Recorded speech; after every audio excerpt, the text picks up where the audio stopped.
कि अंग्रेजों ने ये सारे नियम कायदे बनाए थे, क्यों बनाए थे, अंग्रेज भारत में क्यों आए थे, क्या उनका उद्देश्य था, और उन उद्देश्यों की पूर्ति के लिए उन्होंने जो नियम कायदे बनाए थे क्या वो अभी भी चल पाएंगे या हमारे लिए अभी भी उपयोगी हैं। शायद उत्तर मिलेगा नहीं। कारण उसका सीधा सीधा है, अंग्रेज भारत को लूटने के लिए आए थे और उन्होंने सारे नियम कायदे लूटने के लिए बनाए थे। एक भी नियम कायदा उन्होंने ऐसा नहीं बनाया जो भारत का भला करे। सारे के सारे नियम कायदे लूटने के लिए बनाए थे। और ये जो नियम कायदे उन्होंने बनाए, इसकी भारत के ऊपर जो उन्होंने लागू करने का काम किया, इसके पहले सारे नियम कायदे ब्रिटिश पार्लियामेंट के हाउस ऑफ कॉमन्स में, लोकसभा में, राज्यसभा में बहस किए गए हैं।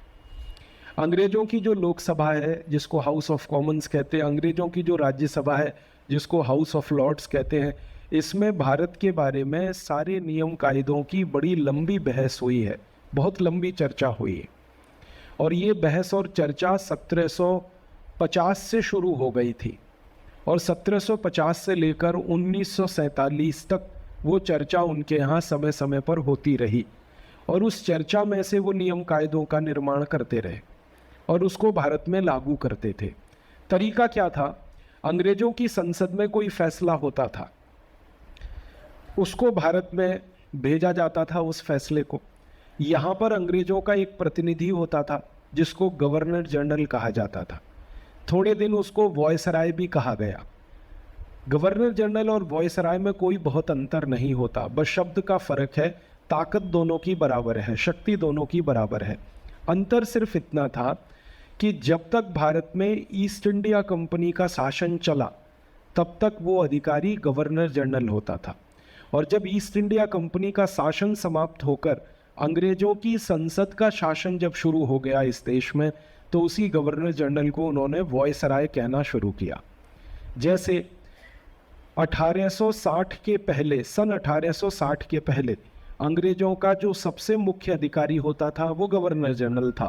सन 1860 के बाद वही अंग्रेजों का मुख्य अधिकारी वॉयसराय हो गया।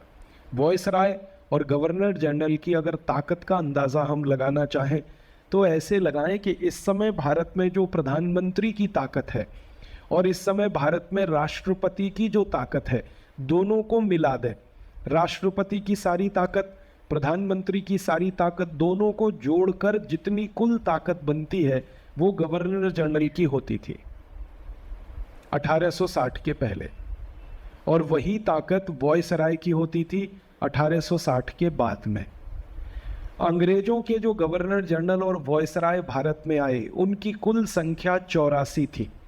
सबसे पहला अंग्रेज गवर्नर जनरल जो इस देश में आया उसका नाम था रॉबर्ट क्लाइव, वो 1750 में आया।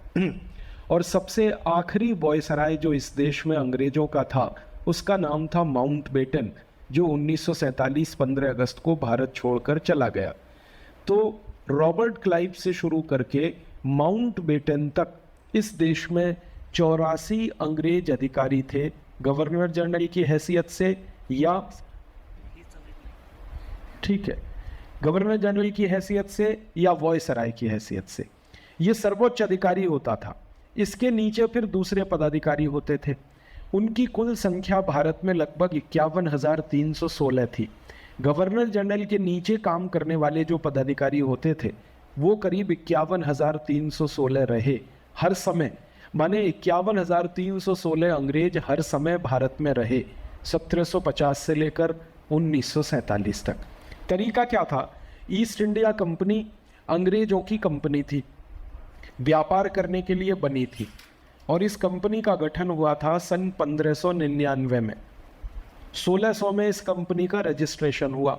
कंपनी पहले बनी, बाद में रजिस्ट्रेशन उन्होंने कराया। 1600 में जब ये कंपनी रजिस्टर की गई ब्रिटेन में, लंदन में, तब आपको उस समय की एक माहिती देता हूँ तो आपको हंसी आएगी। सन 1600 में जब इस कंपनी का रजिस्ट्रेशन कराया गया तो कंपनी की जो इनिशियल पेड अप कैपिटल थी, कोई भी कंपनी बनती है उसकी शुरुआत में पूंजी लगाने के लिए, जिसको हम चुकता पूंजी कहते हैं, इनिशियल पेड अप कैपिटल कहते हैं, उससे कंपनी का अंदाज़ा लगता है। ईस्ट इंडिया कंपनी का initial paid up capital registration के समय 0 था, 0 था। माने कंपनी में किसी की पूंजी ही नहीं लगी थी और कंपनी बन गई, बिना पूंजी के कंपनी बनी थी। ये दुनिया की सबसे अनोखी कंपनी थी जिसको बनाने में पूंजी नहीं लगाई गई। क्यों? जिन लोगों ने ये कंपनी बनाई थी उनके पास पैसे नहीं थे। तो आप बोलेंगे फिर कंपनी रजिस्टर कैसे हो गई? ये अंग्रेजों के कायदे ऐसे ही होते हैं, नियम ऐसे ही होते हैं। उनको जो करना है अपने लिए, वो कितना भी गैर कानूनी हो, गैर वाजिब हो, वो करेंगे। तो इस कंपनी को उन्होंने रजिस्टर किया, पूंजी इनके पास थी नहीं, पैसा इनके पास था नहीं। और ये कंपनी व्यापारिक कंपनी के रूप में रजिस्टर हुई थी, ट्रेडिंग कंपनी के रूप में रजिस्टर हुई थी। लेकिन ट्रेड करने के लिए पैसा लगता है, व्यापार करने के लिए कुछ खरीदना पड़ता है, कुछ बेचना पड़ता है, दोनों में ही पूंजी की ज़रूरत होती है। लेकिन इस कंपनी के पास एक पैसा नहीं था और ये एक तरह से दिवालिया कंपनी थी, बैंकरप्ट कंपनी थी। फिर हुआ क्या? इस कंपनी के जो प्रमोटर्स थे, बोर्ड ऑफ डायरेक्टर था एक, उन्होंने अंग्रेजों के राजा से ये कहा कि हमको व्यापार करने के लिए भारत में जाना है और इसके लिए आपका एक अथॉरिटी लेटर चाहिए और उसमें आप ये लिख के दीजिए कि ये कंपनी इंग्लैंड की या ब्रिटेन की सबसे अच्छी कंपनी है और इसको मैं भारत में व्यापार करने का अधिकार दे रहा हूँ। और राजा ने जब वो लेटर लिखा तो इस कंपनी के डायरेक्टर से पूछा कि ये लेटर लिखने के बदले में मुझे क्या मिलेगा? आप इसको ध्यान से सुनना, मुझे क्या मिलेगा? माने भ्रष्टाचार की शुरुआत कहाँ से होती है उसका ये नमूना है। तो ये कंपनी के प्रमोटर्स थे और जो बोर्ड ऑफ डायरेक्टर्स में लोग थे, उन्होंने कहा कि हम भारत में जाकर जो भी व्यापार करेंगे उसका 5% आपको मिलेगा। राजा मान गया, उसने कहा ठीक है। फिर राजा ने पूछा कि मेरे जो अधिकारी हैं, राजा है, राजा के नीचे प्रधानमंत्री है, इंग्लैंड का सिस्टम तो ऐसे ही है, राजा होता है सबसे ऊपर या रानी होती है, फिर उसके नीचे प्रधानमंत्री, प्रधानमंत्री का पूरा मंत्रिमंडल। तो राजा ने पूछा मेरे प्रधानमंत्री को क्या मिलेगा और मेरे प्रधानमंत्री के मंत्रिमंडल को क्या मिलेगा? तो कंपनी के डायरेक्टर्स और प्रमोटर्स ने कहा कि आपके प्रधानमंत्री और मंत्रिमंडल को भी 5% मिलेगा। फिर राजा ने कहा कि हमारे जो संसद में बैठने वाले सांसद हैं, जो खासदार हैं इंग्लैंड के, उनको क्या मिलेगा? तो उन्होंने कहा उनको भी हम देंगे, खासदारों को देंगे, जो राज्यसभा में है, लोकसभा में है, उनको भी देंगे। और फिर अंत में राजा ने कहा कि उसके नीचे जो प्रशासन चलाने वाले हमारे लोग हैं, एग्जीक्यूटिव बॉडी है, उसको क्या मिलेगा? तो कंपनी ने कहा उसको भी देंगे। तो कुल मिलाकर ये तय हुआ कि कंपनी भारत में जितना पैसा कमाएगी उसका कम से कम 25 से 30% राजा और उसके नीचे के अधिकारियों में बांटा जाएगा। 25 से 30% कंपनी के अधिकारी जो भारत में जाकर व्यापार करेंगे उनमें बांटा जाएगा और उसका एक हिस्सा अंग्रेजों के चर्च को दिया जाएगा और उसका एक हिस्सा कंपनी के जो शेयर होल्डर्स होंगे भविष्य में उनमें बांट दिया जाएगा। ऐसे करके ये सब बना। पूंजी एक पैसा नहीं था, उनके पास व्यापार करने के लिए कुछ नहीं था। इस आधार पर ये सब बना और वो भारत में आ गए।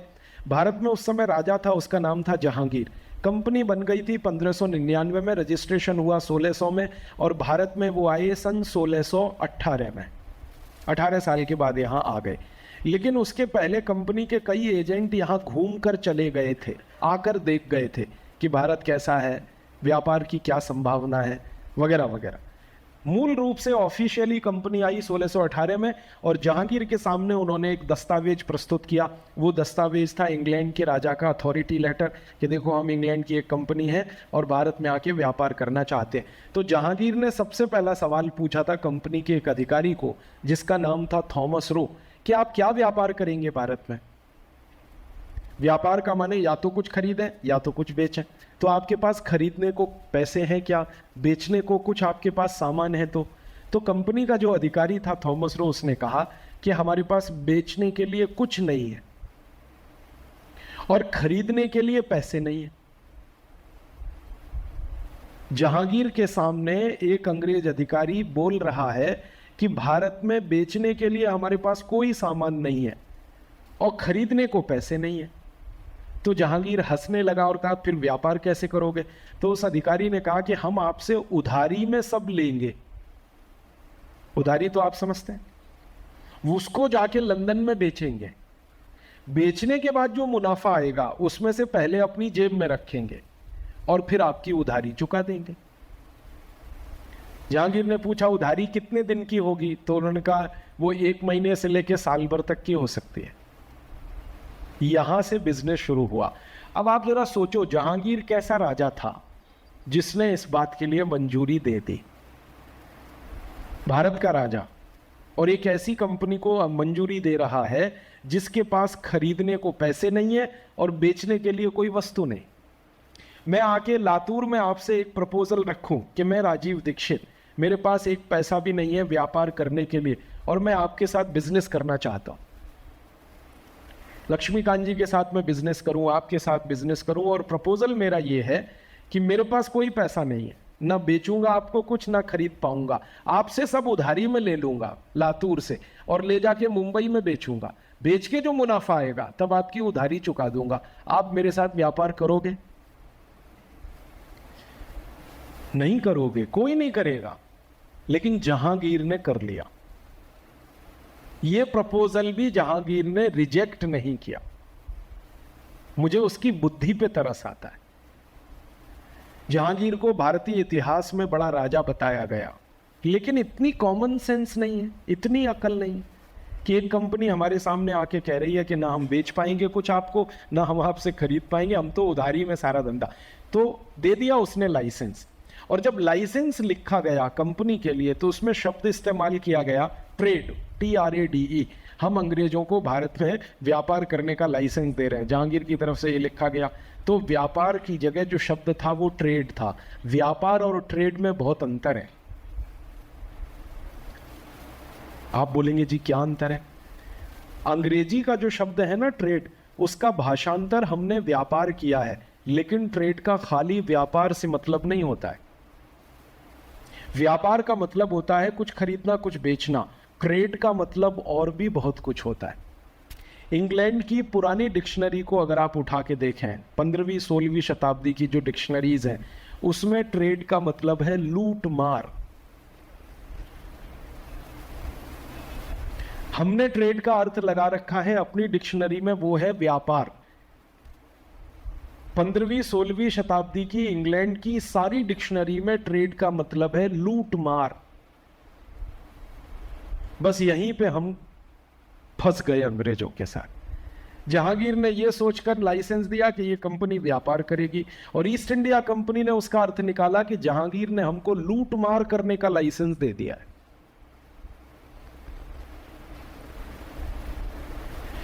अंग्रेजी के बहुत सारे शब्द धोखा देने वाले हैं।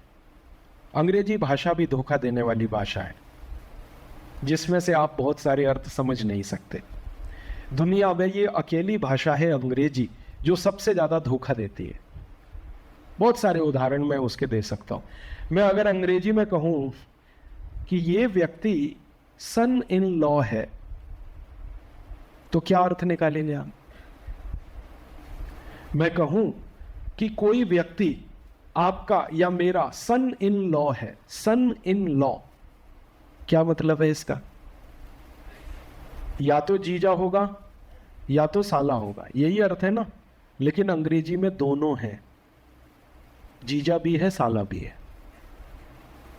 मैं अगर हिंदी में या मराठी में कहूं कि ये जीजा है, तो 1 मिनट में आपको समझ में आएगा ये बहन का पति है। अगर मैं ये कहूं कि ये साला है, 1 मिनट में समझ में आएगा बहन का भाई है। सन इन लॉ, जीजा भी होगा, साला भी होगा, समझ में नहीं आएगा ये है क्या। अंग्रेजी भाषा ऐसी धोखा देने वाली भाषा है। अगर किसी को ये कहें कि ये फादर इन लॉ है, ये नहीं समझ में आएगा कौन सा है, इधर वाला है कि इधर वाला है, लड़की वाला है कि लड़के वाला है फादर इन लॉ।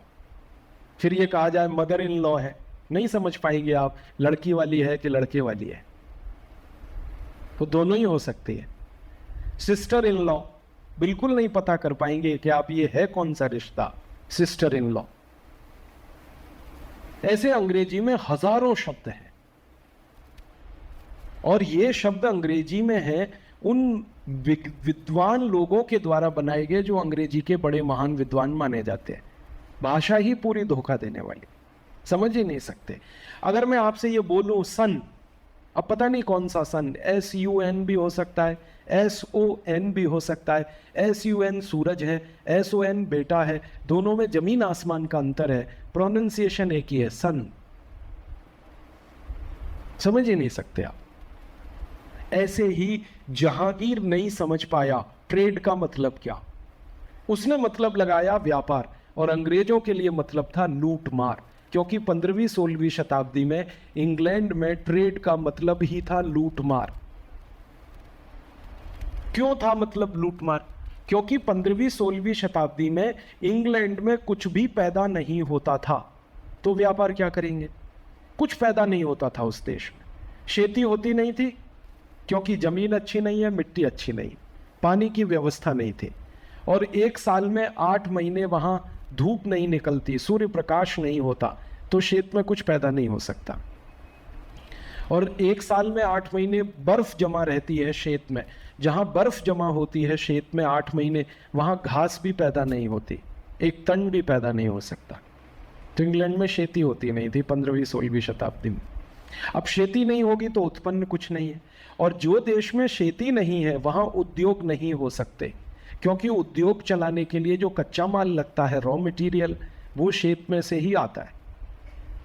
मान लो आपको टेक्सटाइल इंडस्ट्री चलानी है, कापड़ उद्योग चलाना है, तो कापड़ उद्योग तो तब चलेगा जब कापूस हो आपके पास, कॉटन हो, और कॉटन पैदा होगा वो क्षेत्र में होगा, कारखाने में नहीं होगा। अब क्षेत्र में खेती नहीं होगी तो कॉटन नहीं होगा, कॉटन नहीं होगा तो कापड़ उद्योग नहीं हो सकता। मान लीजिए साखर उद्योग चलाना है, शुगर इंडस्ट्री चलानी है, तो ऊस चाहिए, बिना ऊस के साखर नहीं बनेगा। अब ऊस कहाँ उत्पन्न होगा? वो क्षेत्र में होगा, वो कारखाने में नहीं होगा। और इंग्लैंड में खेती नहीं होती थी, ऊस नहीं होता था, तो साखर नहीं बन सकती थी, तो शुगर इंडस्ट्री नहीं हो सकती। रबर इंडस्ट्री चलानी है मान लीजिए, तो रबर चाहिए।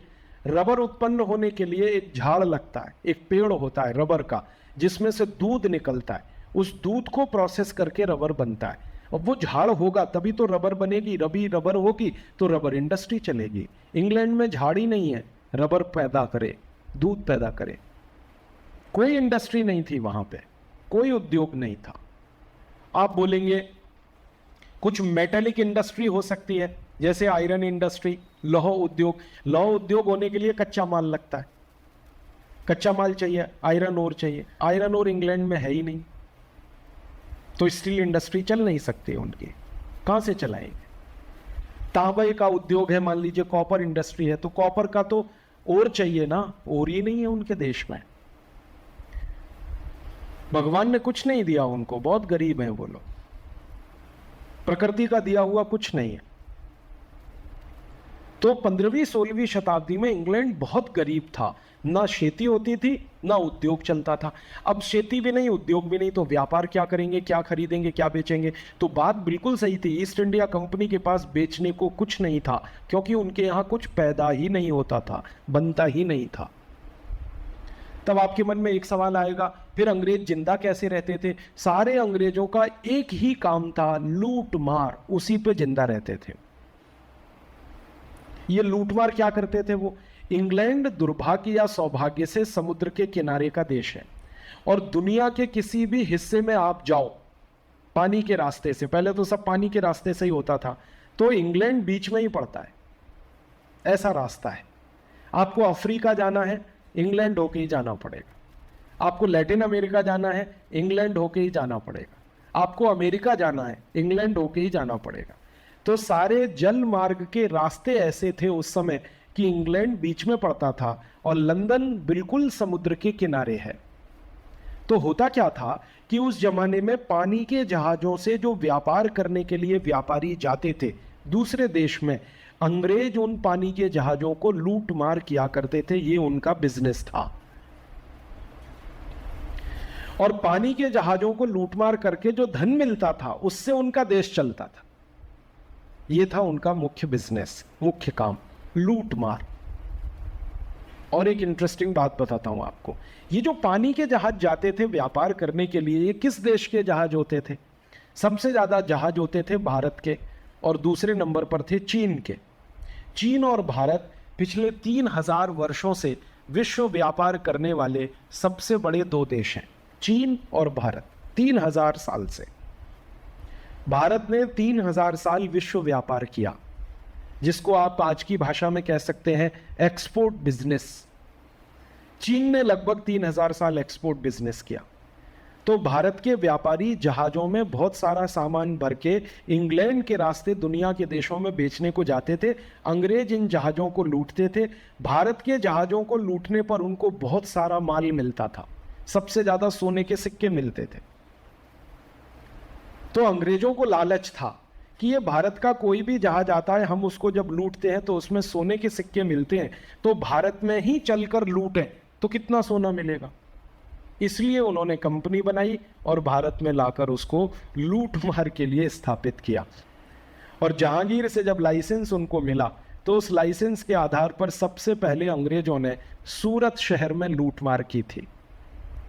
सूरत के एक पारसी व्यापारी को अंग्रेजों ने लूटा था लाइसेंस मिलने के 40 दिन के बाद, और वो व्यापारी से सोना चांदी हीरे जवाहरात लूटकर अंग्रेजों ने आर्मी बनाई थी, सेना बनाई थी। और वो सेना की मदद से फिर 20 50 सैकड़ों व्यापारियों को लूटा था।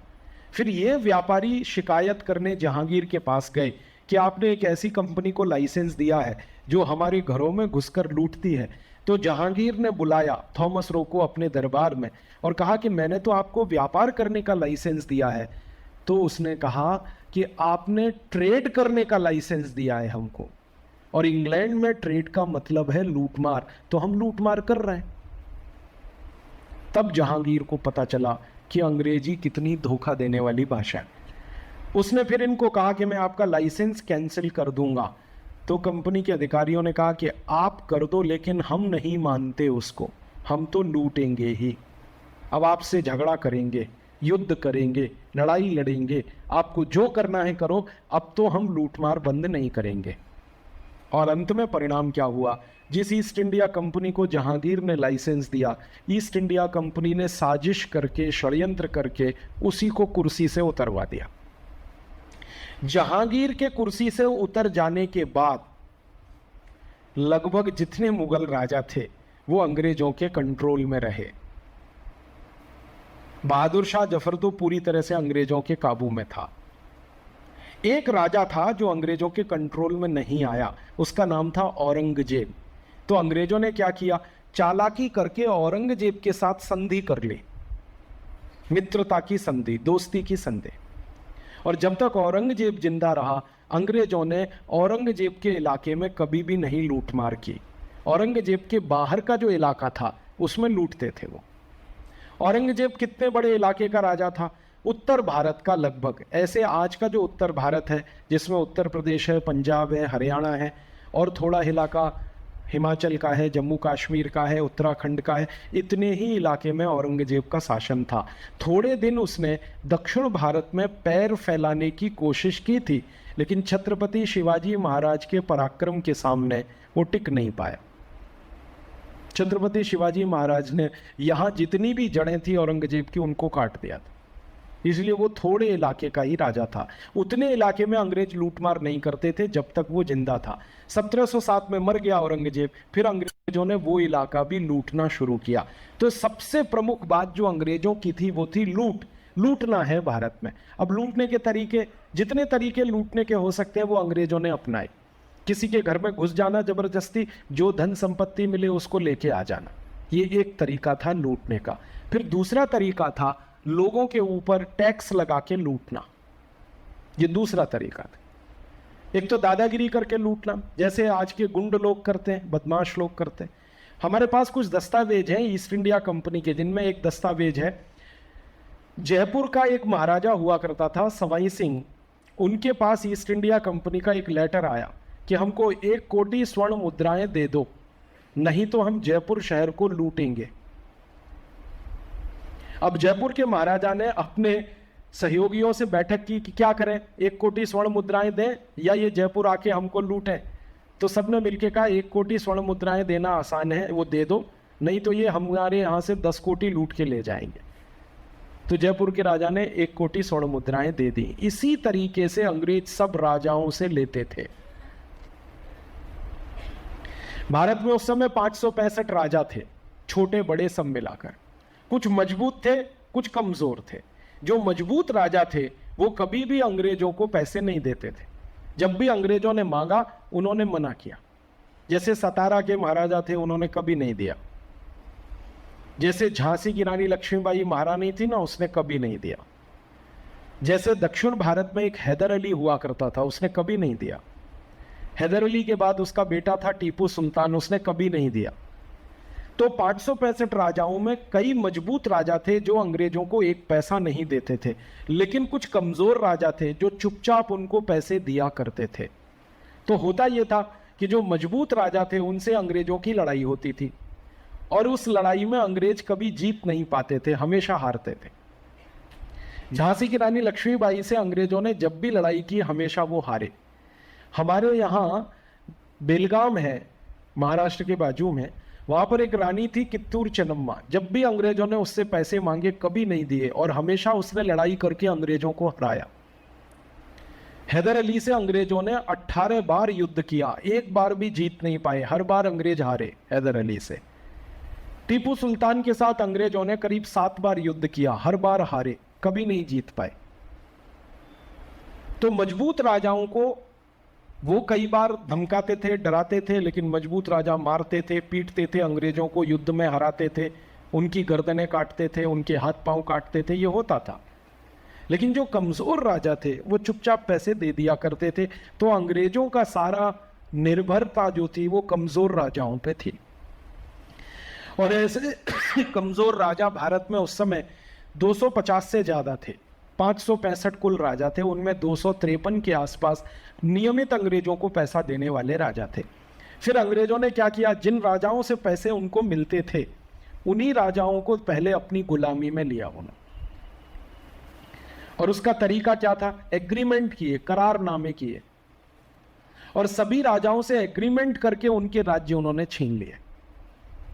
और वो एग्रीमेंट कैसा होता था, वो एग्रीमेंट की एक कॉपी कभी मैं दिखाऊंगा आपको आस्था चैनल पे।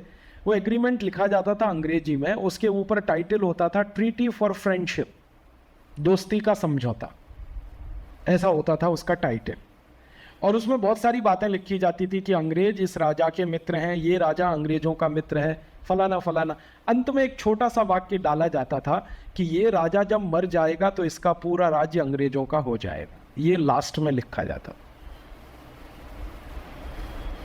तो ऐसे करके अंग्रेजों ने भारत के राज्यों को अपने गुलामी में लिया, कंट्रोल में लिया। और अंत में क्या हुआ, भारत के आधे इलाके पर उनका कब्जा हो गया। फिर उन्होंने तय कर लिया कि अब हम यहाँ सरकार बनाएंगे अपनी। और सरकार बनाने के लिए रॉबर्ट क्लाइव को भेजा गया लंदन से। 1750 में वो आया, 7 साल उसने काम किया और 7 साल में अंग्रेजों की सरकार बना दी। 1757 में अंग्रेजों की पहली सरकार बंगाल में बनी। और बंगाल में जो सरकार बनी उसके भी कहानी को आपको 1 मिनट में मैं बता दूं। बंगाल का राजा था, उसका नाम था सिराजुद्दौला। अंग्रेजों ने उसको इसी तरह का एक प्रपोजल दिया था कि हम तुम्हारे साथ एक संधि करना चाहते हैं, करार करना चाहते हैं। सिराजुद्दौला ने मना कर दिया। फिर अंग्रेजों ने कहा हम तुम्हारे राज्य में व्यापार करेंगे, लाइसेंस दे दो। सिराजुद्दौला ने उसको भी मना कर दिया।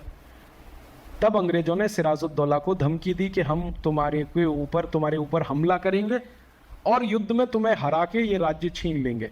तो सिराजुद्दौला ने कहा ठीक है, हमला करके देखो।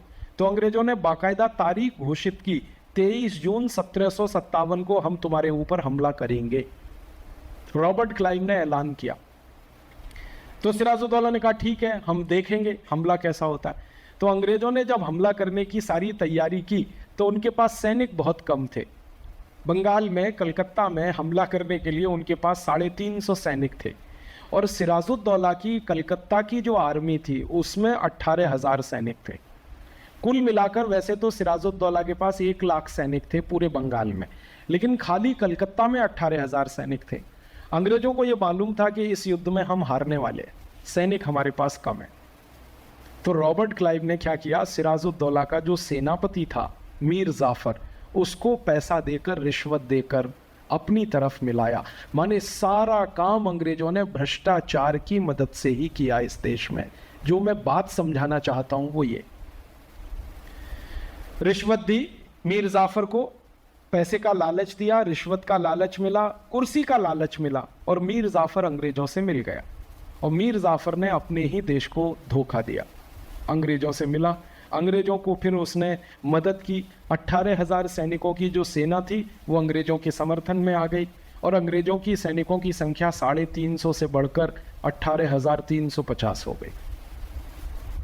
और इस सेना ने मिलकर फिर मीर जाफर की मदद से सिराजुद्दौला का मर्डर कर दिया। फिर थोड़े दिन के लिए मीर जाफर को राजा बनाया, फिर मीर जाफर का खुद मर्डर किया इसने रॉबर्ट क्लाइव ने, फिर मीर कासिम को बनाया, फिर उसका मर्डर किया रॉबर्ट क्लाइव ने, और अंत में रॉबर्ट क्लाइव बंगाल का राजा बन गया। बंगाल कितना बड़ा था उस समय? बंगाल का माने है पूरा बांग्लादेश, पूरा पश्चिम बंगाल, पूरा आसाम, आसाम के बाद पूरा का पूरा उड़ीसा, उड़ीसा के साथ झारखंड, झारखंड के साथ बिहार, इतना बड़ा इलाका बंगाल होता था उस समय।